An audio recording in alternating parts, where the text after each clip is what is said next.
Unknown aircraft. You have 60 seconds to alter your course away from the U.S. Liberty, or we will be forced to engage. The last warning crackled over the comms. Beneath the ocean surface, the fleet adjusted formation. Weapon systems primed and waiting. Then came a voice, singular, composed, cutting clean through the static. She spoke just one call sign, and with that the tension snapped. The ones ready to fire became the ones standing in tribute. Who was she? And how can a single word halt an entire fleet in its tracks? Drop your city name below and stick around for real tales where quiet command speaks louder than firepower. Commander Claire Ramsey, 43, once dominated the skies above the Pacific Fleet. She was both an elite pilot and a top-tier strategic mind. They called her Ghost Viper, a name built on missions so deeply classified even those who knew her shouldn't have. She disappeared from duty 5 years ago. Official records say it was a medical retirement, following a training mishap that left her dealing with chronic pain. But among those who'd flown beside her, the truth was quieter. Too many impossible assignments, too many secrets no one person should carry. Now she's back, sent directly by the Pentagon, not as the storied commander she used to be, but as a civilian analyst running an unannounced audit of Pacific Fleet readiness. Her objective: determine whether current air defenses can truly recognize and react to stealth threats aimed at their most prized vessels. She flies solo, piloting her own L-39 Albatross, a checkmate jet she's heavily customized.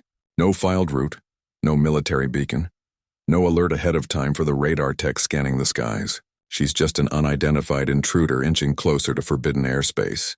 But this isn't just any blip. Straight ahead is the USS Liberty, a Nimitz-class supercarrier and the pride of the Pacific.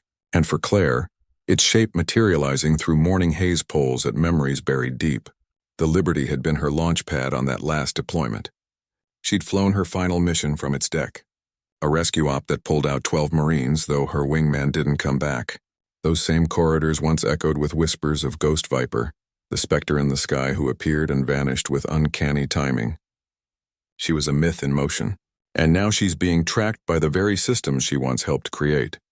Hunted by pilots using flight strategies she personally authored, circling the carrier where her legend began. As she narrows the distance to the fleet, those watching her blip grow more uneasy. Protocol demands that any unidentified craft near the perimeter identify itself immediately. But when the transponder reads civilian and she doesn't answer the radio, alarms start going off across the task force. Inside the Air Operations Center aboard the Liberty, officers zero in on her signal. The flight path is direct, too precise to be coincidence. Either the pilot's incredibly reckless, or they know the system better than anyone has a right to. Scramble the alert fighters, the air boss commands, his voice steady with the weight of experience. He's been through enough aerial alerts to know the drill. This is textbook. Step 1, identify. Step 2, issue a warning. Step 3, guide them out. From the Liberty's deck, 2 F-22 Raptors thunder into the sky, rising in perfect sync, engines howling as they tear into the morning air. These jets are the pinnacle of American air power. Piloted by some of the Navy's sharpest, they've met dozens of unidentified aircraft over the years. As far as they're concerned, this is just another routine intercept. Leading the response is Lieutenant Logan Barrett, call sign Raptor 1, eyes locked on the radar screen. He notes the bogey's profile. Likely a light training jet, maybe an old vet out for a joyride who drifted into the wrong patch of sea. Barrett's done this before countless times. What he doesn't know is that the person he's tailing wrote the playbook he's using now. The one who mentored half the current Top Gun instructors.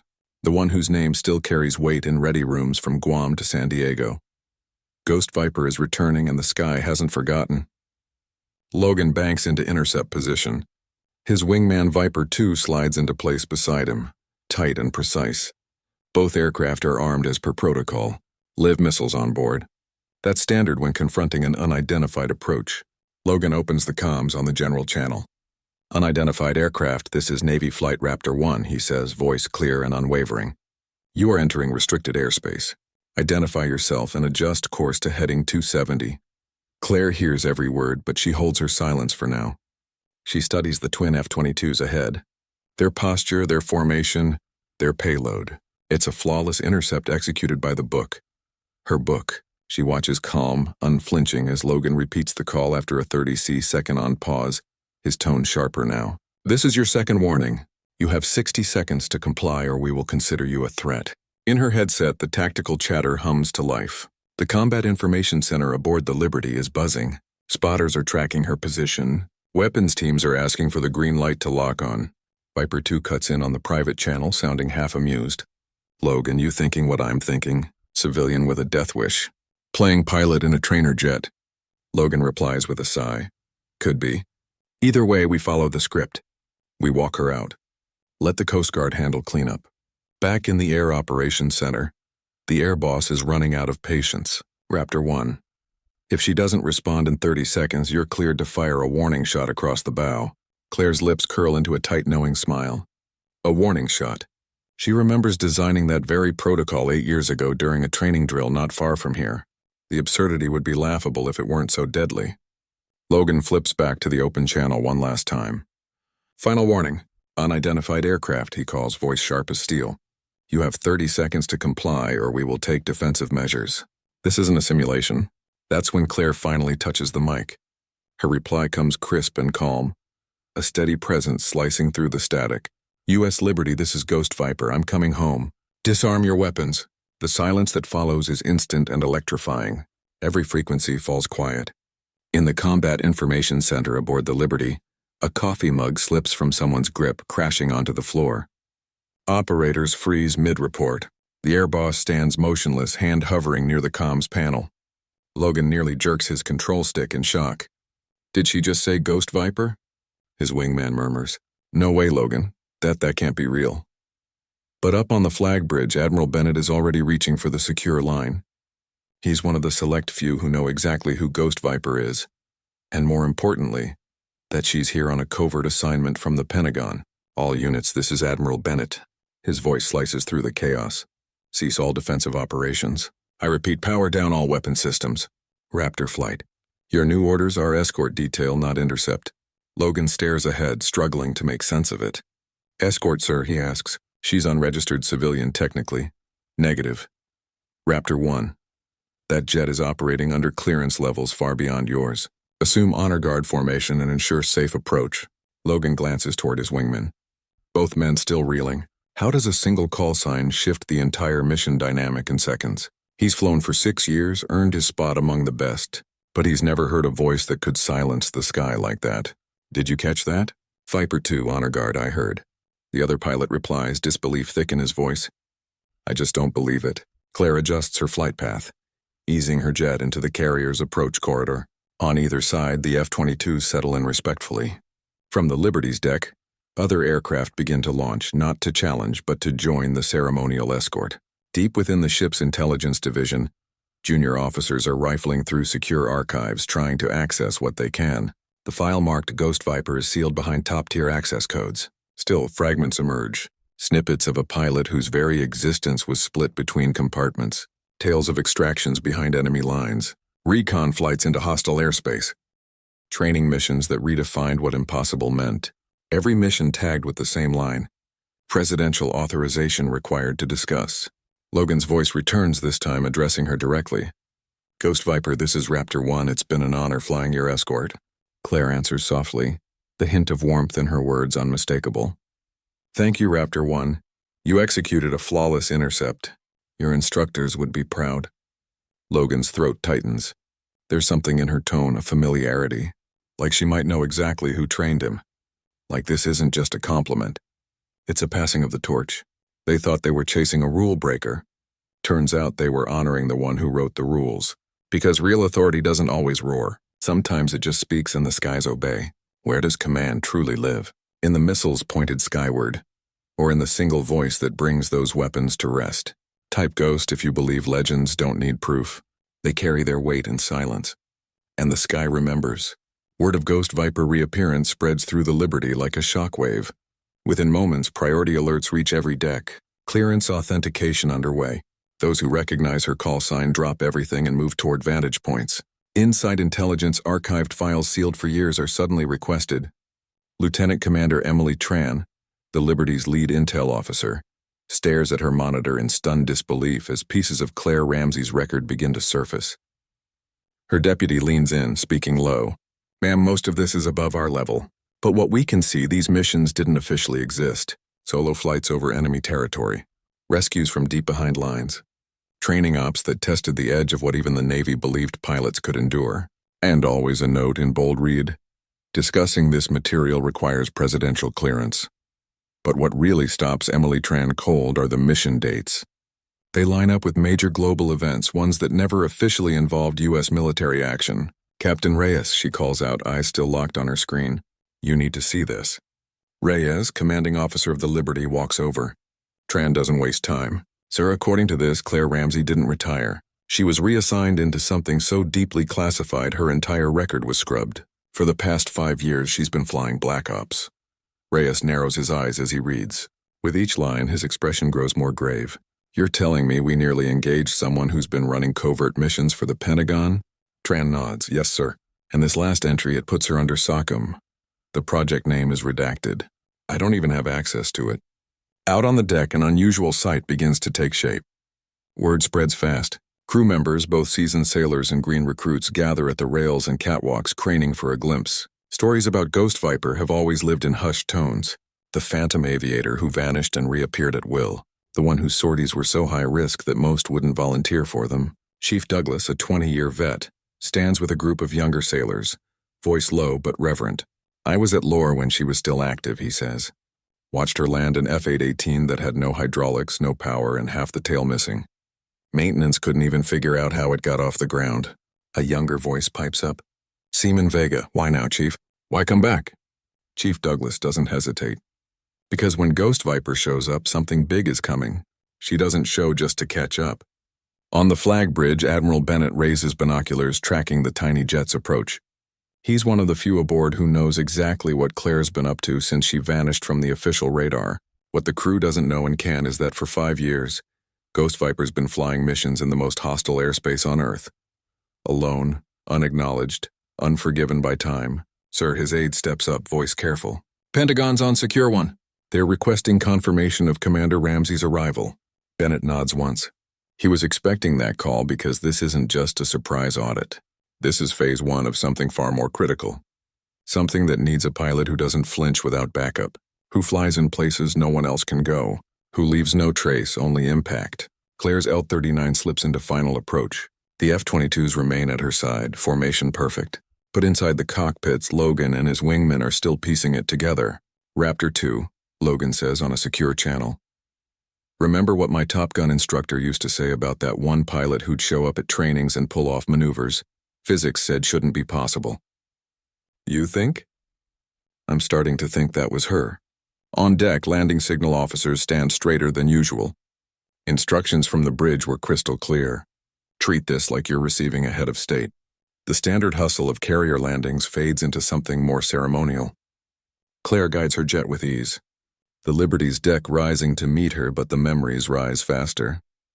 The last time she landed here, she'd carried intelligence that averted a conflict most of the world never even heard about. Another time, she'd touched down after extracting a downed pilot from nowhere, a country that didn't exist on any map. But today, there's no extraction, no debrief. Today's the beginning. Her wheels touch down. The arresting cable grabs hold. The jet jerks to a stop. And as the canopy lifts, Claire sees them, faces packed shoulder to shoulder along catwalks and hatches. Some she knows. Some look too young to have ever heard her voice in person. Captain Reyes approaches, an honor guard at his side. An unusual protocol for a civilian. But Admiral Bennett's orders left no doubt. Commander Ramsey is to receive full honors. They read. Her title may have changed. Her service has not. Commander Ramsey. Captain Reyes greets as she lifts off her helmet. "Welcome back aboard the Liberty." "Thank you, Captain," Claire replies, her voice carrying that same composed authority that had stopped a fleet midair. But there's something new layered beneath it now.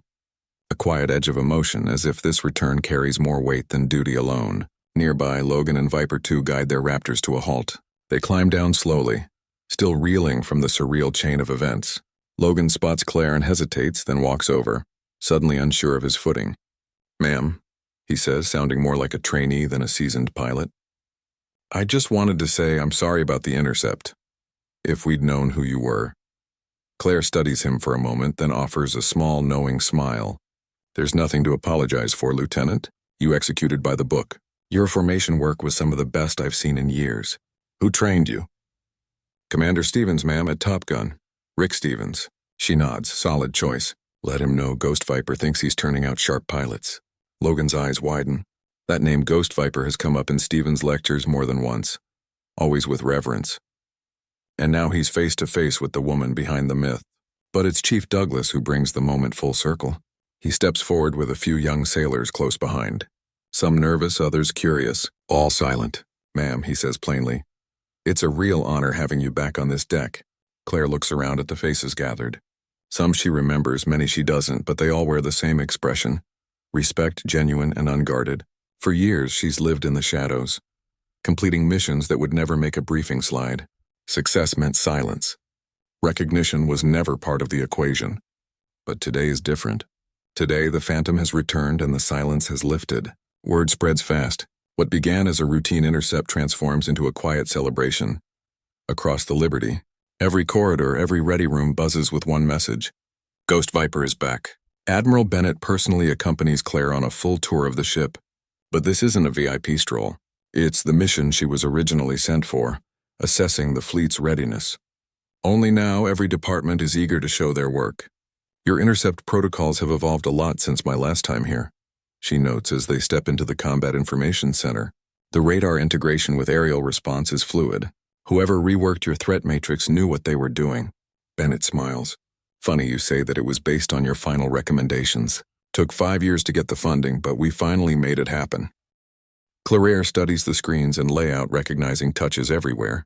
Faster alert paths, adaptive strike protocols, smarter communications routing. All ideas she'd once mapped out in memos no one was sure would be read. Now they're fully alive. Throughout the ship, she meets crew who've been trained on procedures she designed. Operators running her code. Pilots executing flight paths she once pioneered. Mechanics tuning systems to specs she once proposed. At every stop, the pattern repeats. Hesitation at first, then pride when she notices the precision of their work, followed by a flood of thoughtful questions about improvements, about pushing the systems further. And through it all, Lieutenant Logan Barrett stays by her side. Officially, he's her escort during the pilot briefings. Unofficially, he's absorbing every word, still trying to understand how he went from shadowing a stranger to walking beside a legend. Ma'am, Logan asks as they walk the deck, when you created the intercept protocols, did you ever picture something like today? Claire pauses, then nods slowly. I wrote those procedures with the idea that one day someone like me might need to approach this carrier without notice. I just never thought I'd be the one putting them to the test. He hesitates, then adds, what was it like those missions no one talks about? She doesn't dodge the truth. Isolating. When your assignments don't officially exist, no one can celebrate your wins. And when things go wrong, there's no one to lean on. You carry all of it yourself. That evening, without ceremony, the Liberty hosts an impromptu gathering in the hangar bay. Captain Reyes steps forward and announces that Commander Ramsey will be sharing a few insights. But what follows isn't a debrief, it's storytelling. She talks about slipping past enemy lines to pull out 3 trapped Marines in a chopper that wasn't supposed to make it that far. About a recon mission that diffused a crisis before headlines ever caught wind. About test flights that shattered the limits of what fighters and their pilots were believed capable of. But the moment that holds the room comes when she turns to the younger sailors and aviators directly. 5 years ago, I thought leaving active duty meant leaving this family behind. She says I was wrong. Every mission I've flown since then, every risk, every night spent flying alone over hostile ground was about preserving what we built here. She gestures to the crew before her, a mosaic of familiar and new faces. This ship, this mission, this team. You're what makes the risk worth it. You're what's worth coming back for. The applause rolls through the hangar like thunder, but it's what follows that carries the deeper meaning. Small groups sharing memories, older chiefs mentoring newer sailors, pilots trading flight stories and strategy tweaks, texts comparing upgrades they've implemented. Before the evening winds down, Logan walks up again. Ma'am, will you be staying with us? Claire takes a long look around at the jets she once redesigned, at the people who understand what it means to protect something bigger than yourself. For a while, she says, there are new procedures to test, new pilots to mentor, and I've got a feeling the Pacific's going to need Ghost Viper again soon. The hangar gradually clears. The crowd disperses. But Claire remains still in her flight suit, watching the horizon as the sun dips low, casting the sea in amber and crimson. Tomorrow she'll vanish again. Back to the quiet missions, the unsung assignments. But tonight, she's not just a shadow in the system. Tonight, she's home. Because in a world of transponder codes and clearance levels, some voices carry a kind of authority that can't be issued or erased. Claire Ramsey always knew what few pilots ever realize. Rail command doesn't live in titles. It lives in the moments no one forgets. 6 months after Claire Ramsey returned to the Liberty, the Pacific Fleet runs with an aerial precision that's become the envy of militaries around the globe. But more than that, it operates with a renewed understanding of what true mastery looks like. Lieutenant Logan Barrett, now a squadron leader, keeps a recording of that day's radio exchange stored on his personal device. Not as a keepsake, but as a reminder. Assumptions can kill, and the voices that matter most often don't sound like what you'd expect. I learned something that day, Logan tells every new pilot during orientation. The comms didn't recognize her because of rank or access codes. It recognized her because she was the frequency. She wrote herself into the airwaves that still shield us. Inside the Liberty's Intel Center, they've since implemented something called the Ghost Protocols, systems that can identify the digital signatures of operators who once flew in silence, ensuring that the architects of our defenses are never locked out of their own systems. But more importantly, the protocols now recognize something else: authority not assigned but earned. The most impactful shift across the fleet isn't hardware, it's mindset. They've started a new tradition, Invisible Wings Day, an annual observance for pilots whose legacies remain unspoken. The Black Ops flyers, test pilots, instructors who shape the elite from behind the curtain. Claire speaks at each ceremony, not about medals but about the weight of flying in the space between protocol and necessity. When you step into that cockpit, she says, you're not just flying for today. You're becoming part of a frequency that protects strangers in places you'll never see long, after your own wings are stored away. She still wears those wings despite her unofficial title. Some pilots need clearance from the tower. Others are the clearance the sky has been waiting for. And those young aviators in the crowd, they don't just hear her. They absorb every word. Some of their names will one day be murmured in ready rooms yet to be built. When the ceremony ends, Claire steps out onto the flight deck she once launched from, and now shields from behind the veil. The F-22s still scramble when unknown signatures appear, but now they listen for voices that don't require standard clearance, voices that carry weight. At the base of the island's ready room, a small plaque has been installed. No ceremony, no spotlight, just the words. To those who fly beyond the maps, who never stopped watching, are 6. Legends don't fade. Voices don't lie, and the sky never forgets. Because when your call sign becomes legend, clearance doesn't matter. And when your legend never left the frequency, clearance was never needed to begin with. Subscribe to Old Bill's Tales if you believe the sky still listens for real aviators, because the voices, the credential, and legends keep flying.